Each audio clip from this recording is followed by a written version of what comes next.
હવામાન વિભાગે ભારે વરસાદની આગાહી કરી। દક્ષિણ ગુજરાતમાં ઓરેન્જ એલર્ટ જાહેર કરાયું। આગામી 3 કલાકમાં ભારે વરસાદની આગાહી કરવામાં આવી।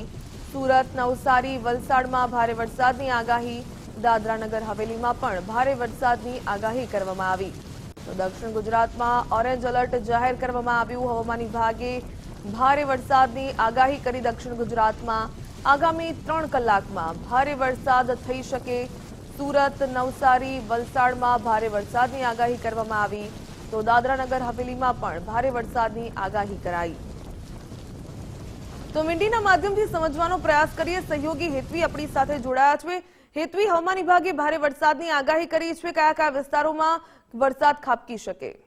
બિલકુલ, તો જે પ્રકારે હવામાન વિભાગે આગાહી આપી છે, આજે દિવસ દરમિયાન વરસાદી માહોલ જોવા મળવાનો છે। અને સૌથી મહત્વની વાત, આ 24 કલાક વિંડીના માધ્યમથી આપને બતાવે કે જે પ્રકારે વરસાદનું ગુજરાતમાં આગમન થઈ ગયું છે। દક્ષિણ ગુજરાતના વિવિધ ભાગોમાં ધોધમાર વરસાદ ગત રાત્રિથી જ વરસી રહ્યો છે। અને અત્યારે આપણે જોઈએ, સમયને આગળ લઈ જઈએ, 11 વાગ્યાનો સમય, 12 વાગ્યા સુધીમાં તમે જોઈ શકો છો અહીંયા 12 થી લઈને 4ના સમયગાળામાં દક્ષિણ ગુજરાતનો આખો પટ્ટો અહીંયા કવર થતો જોવા મળી રહ્યો છે। સુરત છે, ભરૂચ છે, ડાંગ છે, વલસાડ છે, આ તમામ વિસ્તારોની અંદર ભારે વરસાદની હવામાન વિભાગ દ્વારા આગાહી આપવામાં આવી છે। અને એ જ પ્રકારનો માહોલ બનતો પણ ભેજવાળા પવનોની દિશા પણ એ જ તરફની જોવા મળી રહી છે।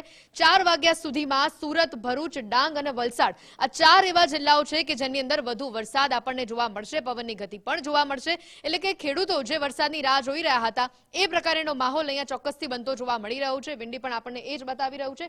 સાંજના સમયની વાત કરીએ, 5 થી લઈને 6 વાગ્યા સુધીમાં, તો આ સમયગાળામાં ક્યાંક અમદાવાદની અંદર પણ ભેજવાળો પવન અને વરસાદની શક્યતા, ઝરમર વરસાદ આવે તેવી પણ શક્યતા જોવા મળી રહી છે।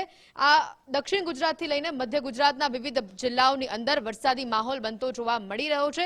એટલે અહીંયા સાંજના 7 થી 8 વાગ્યા સુધીમાં અમદાવાદમાં પણ એકાદ વરસાદી ઝાપટું આવી જાય તેવી શક્યતા અત્યારે જોવા મળી રહી છે। તમામ લોકો કે જે આ બફારાથી, ગરમીથી કંટાળી ગયા છે, એ લોકો માટે આ સમાચાર ચોક્કસથી રાહતના હશે। બિલકુલ હેતવી, ધન્યવાદ જોડાવા બદલ।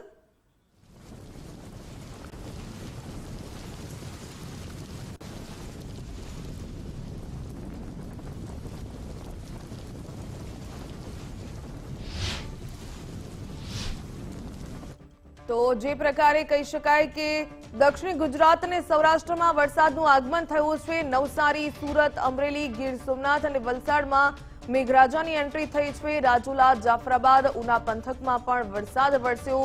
ખેડૂતોની ચિંતા હળવી થઈ છે। વલસાડમાં પણ હળવો વરસાદ વરસતા લોકોને અસહ્ય બફારાથી રાહત મળી છે। જો કે વરસાદનું આગમન થતાં જ ખેડૂતો ખુશખુશાલ બન્યા।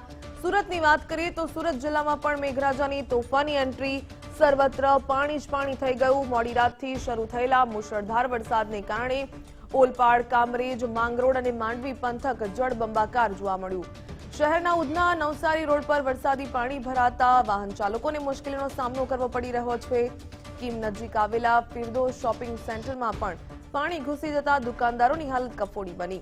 બીજી તરફ પાલોદ, સિયાલજ ખાડી પાસે નેશનલ હાઈવે 48 પર પાણી ભરાતા વાહન વ્યવહાર પર અસર પડી।